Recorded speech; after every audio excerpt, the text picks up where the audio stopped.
TC की जितनी भी बसें हैं क्या उनमें बसों का किराया बढ़ाया जा रहा है, इस बारे में क्या जानकारी है?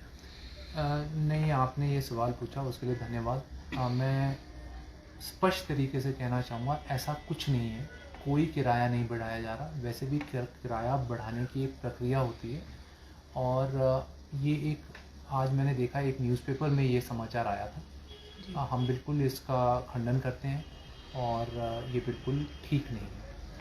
जी सर, हम एचआरटीसी हिमाचल पथ परिवहन निगम म्यूज़ियम बनाने भी जा रहे हैं, क्या जानकारी है?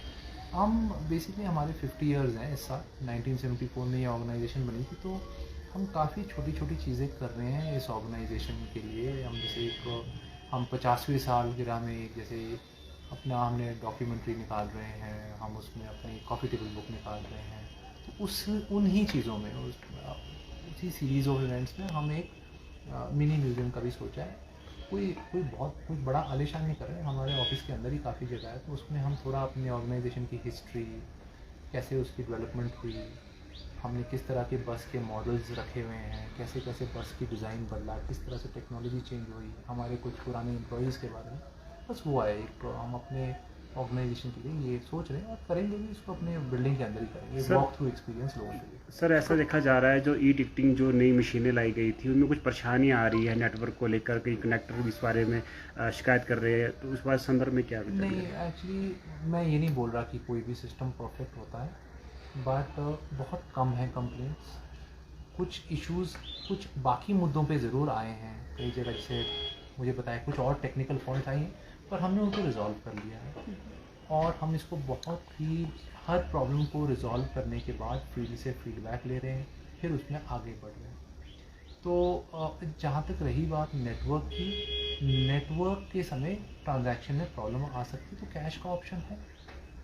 सर जैसे कि अभी कुछ समय पहले जो है ऑनलाइन टिकट्स के जो है बसेस की शुरुआत हुई थी, तो उसमें क्या प्रोग्रेस हुआ है? हाँ, उसमें हमने पूरे शिमला लोकल यूनिट में मशीनों का वितरण कर दिया है।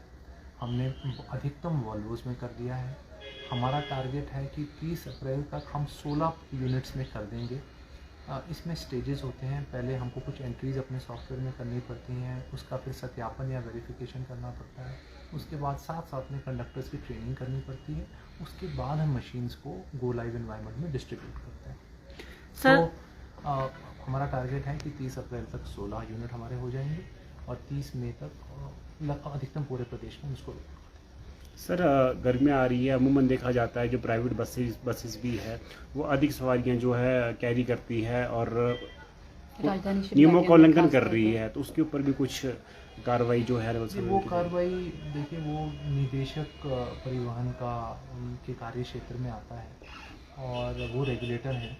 तो हम तो यही चाहेंगे कि हम अपने एंड पे ऐसी कोई गलती ना करें और इंश्योर हमारा कोशिश ये रहती है कि हम एक लिमिट के अंदर रहें, परंतु कई बार ऐसा ज़रूर हो जाता है कि कंज्यूमर की डिमांड कई बार ऐसी होती है, तो पर एज सच एचआरटीसी इस मामले में बहुत ही